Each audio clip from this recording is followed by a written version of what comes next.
കണ്ണൂർ പയ്യന്നൂരിൽ പോലീസിനെ ബോംബെറിഞ്ഞ കേസിൽ തടവ് ശിക്ഷ അനുഭവിക്കുന്ന പ്രതി സ്ഥാനാർത്ഥിയായി തുടരും. ഇന്നലെയാണ് തളിപ്പറമ്പ് കോടതി നിഷാദിനെ ശിക്ഷിച്ചത്. പയ്യന്നൂർ നഗരസഭയിലെ 46-ാം വാർഡിൽ CPM സ്ഥാനാർത്ഥിയാണ് VK നിഷാദ്. നിഷാദിന് സ്ഥാനാർത്ഥിയായി തുടരാൻ നിയമതടസ്സം ഇല്ലെന്നും മേൽക്കോടതിയിൽ അപ്പീൽ പോകുമെന്നുമാണ് CPMന്റെ വാദം. വിവരങ്ങളുമായി മിഥുൻ പിള്ള നമുക്കൊപ്പം ചേരുകയാണ്. മിഥുൻ, ഇവിടെ പോലീസിനെ ബോംബെറിഞ്ഞ കേസിൽ തടവ് ശിക്ഷ അനുഭവിക്കുന്ന പ്രതിയാണ് സ്ഥാനാർത്ഥിയായി എത്തുന്നത്. CPMന് ഒരു മാറ്റവും സംഭവിക്കുന്നില്ല എന്നുള്ളതാണ്. മിഥുൻ, രാഖി, നമുക്കറിയാം കഴിഞ്ഞ ദിവസമാണ് പയ്യന്നൂരിൽ പോലീസിനെ ബോംബെറിഞ്ഞ കേസിലെ പ്രതിക്ക് കോടതി ശിക്ഷ വിധിച്ചത്. 20 വർഷം ശിക്ഷയാണ് കോടതി വിധിച്ചത്. ഇതിൽ തന്നെ വിവിധ വകുപ്പുകളിലായിട്ടാണ് ഈ 20 വർഷം ശിക്ഷ എന്ന് പറയുന്നത്. പക്ഷേ ശിക്ഷ മൊത്തത്തിൽ അനുഭവിച്ചാൽ മതി എന്നതിനാൽ 10 വർഷം കഠിന തടവ് പ്രതി അനുഭവിക്കണമെന്ന് കോടതി വിധിക്കുകയും ചെയ്തിരുന്നു.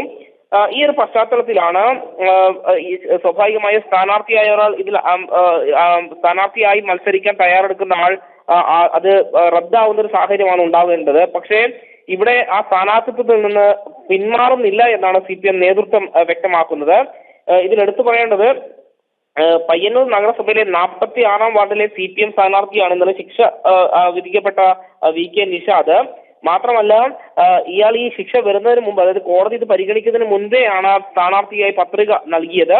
ആ ഒരു പശ്ചാത്തലം കൂടി കണക്കിലെടുത്തുകൊണ്ട് ഇപ്പോൾ അയോഗ്യത ഉണ്ടാകില്ല. പക്ഷേ അയാൾ വിജയിച്ചു വന്നു കഴിഞ്ഞാൽ അയോഗ്യത ഉണ്ടാകാനുള്ള സാധ്യത നിലനിൽക്കുന്നുണ്ട്. ഈ ഒരു പശ്ചാത്തലത്തിൽ നിയമപരമായി നീങ്ങാനാണ് CPM നേതൃത്വം ഇപ്പോൾ തീരുമാനിച്ചിരിക്കുന്നത്.